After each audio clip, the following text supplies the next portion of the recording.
Yung habak, huwag kang magpaniwala yan. Puro lang yan mga kathang-isip niyan. Pagkano bang bili mo niyan? 1,000. Nako, ang mahal pa. Huwag kang magpaniwala ng mga habak na yan. Lalo na yung sino pa yung nagbinta ng ano, yung may yung Commander Baygon Katol, Commander Tiger. Nako, puro lang yan kahambugan. May pahamon-hamon pa. Akala mo naman ay papatulan. Baliw lang ang papatol sa kanya. Kaya lahat ng mga ganyan, wag mong pagtuunan ng pansin yan. Dapat tinatanggal mo yan. Puro lang yan kathang isip. Kung totoo pa yan na nakapagpagaling, para saan ba yung habak mo na yan? Sa ano, sir? Sa safety, sir. Ha? Kaligtasan. Kaya nga, para saan na pang pangdipinsa yan? Anong klase? Sa sarili lang, sir. Proteksyon sa sarili. Iwas sa kulam, barang, ganon. Yan, sir. Tapos palipad hangin. Oo, sir. Bakit anong nangyari sa'yo? Hindi ako makatulog ng mayo, sir. Di ka makatulog ng maayos. Tanggalin mo yung habak na yan. Dagdag lang yan kuwan sa katawan mo.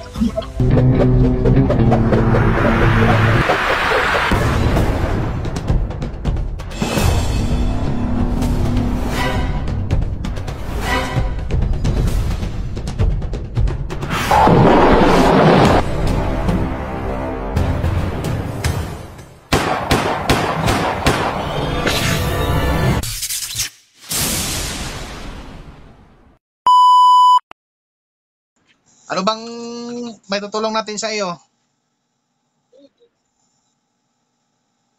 Wala ka pong boses, kuya, wala ka pong boses.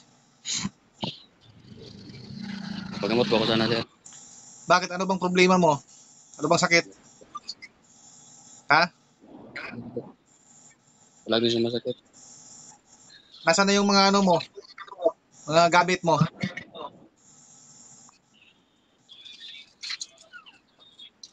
Wait lang po, sir.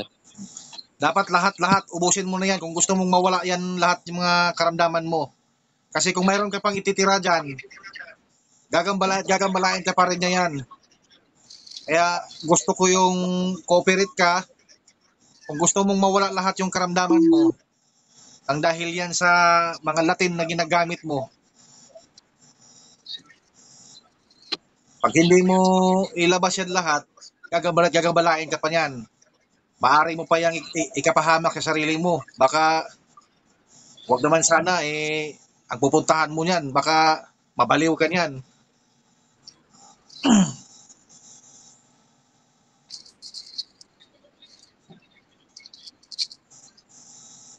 Yung ano, sir, yung ano, habak. Kasali rin yun, sir. Habak. Yung habak, wag kang magpaniwala yan. Puro lang yan mga kathang isip niyan. Magkano bang bili mo niyan?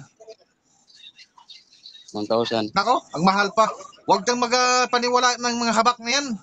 Lalo na yung sino pa yung nagbinta ng ano, yung may yung Commander Baygon Katol, Commander Tiger.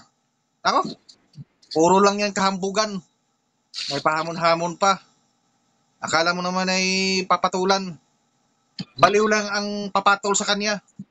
Kaya lahat ng mga ganyan, wag mong pagtuunan ng pansin yan. Dapat tinatanggal mo yan. Puro lang yan kathang isip. Kung totoo pa yan na nakapagpagaling, para saan ba yung habak mo na yan? Sa ano, sir? Sa safety, sir. Ha? Kaligtasan. Kaya nga, para saan na pang pangdipinsa yan? Anong klase? Sa sarili lang, sir. Proteksyon sa sarili. Iwas sa kulam, barang, ganon. Yan, sir. Tapos palipad hangin. Oo, sir. Bakit anong nangyari sa'yo? Hindi ako makatulog ng mayo, sir. Di ka makatulog ng maayos. Tanggalin mo yung habak na yan. Dagdag lang yan kuwan sa katawan mo.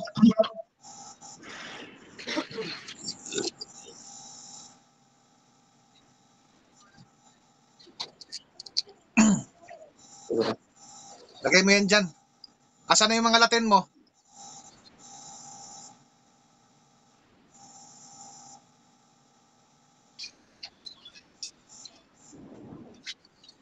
Nasa ano sir, sa cellphone ko lang po. Burahin mo yun ha. Kung gusto mong gumaling ka, burahin mo yan lahat. Ito ha, awareness lang ito ha. Yung mga binibenta ng mga gamit dyan, huwag kayong magpaniwala yan. Lalong-lalo na yung si Commander Baygon Tiger, Baygon Katol. Hinahamon pa niya ako. Akala mo naman siya yung sinisiraan namin. Hindi marunong mag-isip. Siguro nga, may pagka taring-taring na yung utak niya, nasubra na sa Latin. Kaya huwag kayong bumili ng mga ganyan. Dahil ang kapangyarihan, hindi yan binibili, kundi ibibigay para matulong sa kapwa-tao na nangangailangan din ng kagalingan sa karamdaman.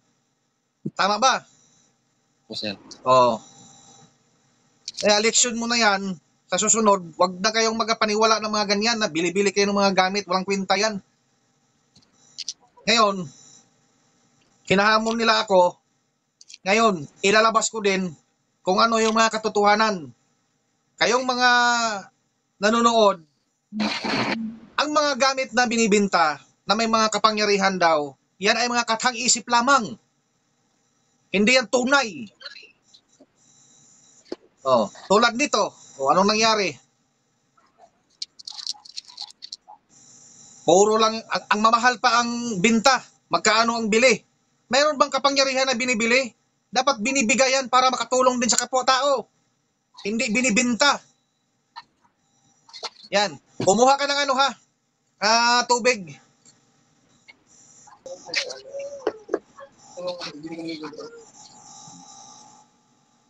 Yan. Lublob yan dyan lahat.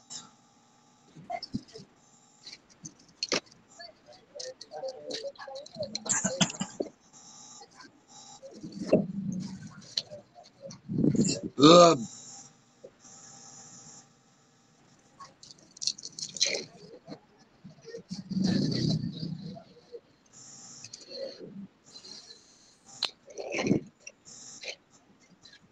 Yan na po lahat sir. Yan na lahat. Okay. Tutok mo. Pundo lang. Sa pangalan Diyos mundo ang sila. Tubig. Ang lahat ng mga gamit ng Diyos pinusan ng tubig.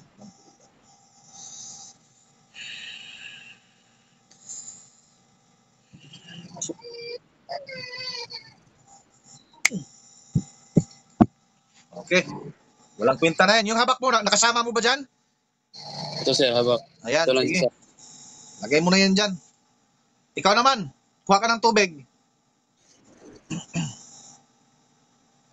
Yung mainom ha, yung malamig. Meron kang malamig dyan? Gusto ko makita. Ayan yan. Sa pangalan ng Diyos mundo ang sila. Inuutosan ko ang espiritu ng tubig. Ang tubig ito ay iagos at idaloy sa kanyang ugat at laman at lahat ng kapangyarihan. Kung pinito ni Diyos ay lusawin mo ng tuluyan. Ito ay maglaho sa kanyang katawan. So, sige, inumin mo.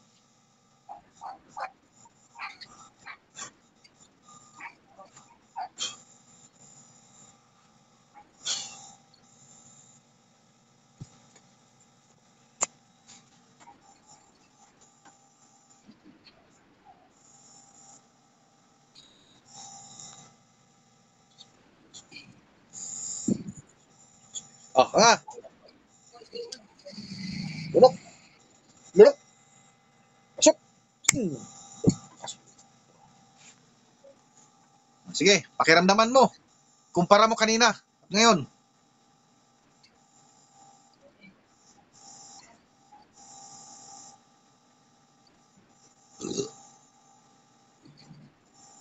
Taan sir. Ha? Taan. Mag-aana? Yung ulo mo, namigat pa ba? Wala na. May tanong lang ako sa iyo. Bakit ang Tres Mundo ang napili mo? Yun, nakita ko lang sir sa ano sir, sa doktor. Sa Nakita ko lang din. nakita mo sa Ang vlog ko? gawain sir. Ha? Nakita ko lang din ang kanilang mga gawain sir na mabuti. Mhm. Tapos, Ito lang mga ano sir na binabasa, binabanggit.